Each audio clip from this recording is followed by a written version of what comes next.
好，开了。 Okay. Okay. So now I'm going to introduce how the machine works.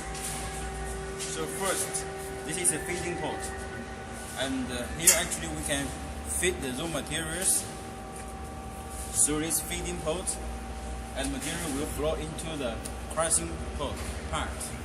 Sally. The material will be crushed in this part, and finally the material will be sucked through this fan, and this fan is going to suck the crushed materials through the pipe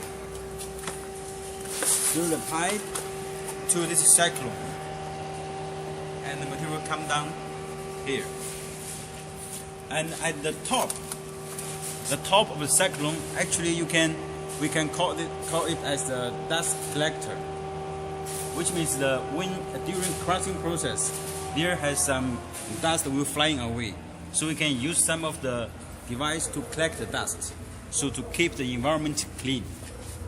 Yes, thank you.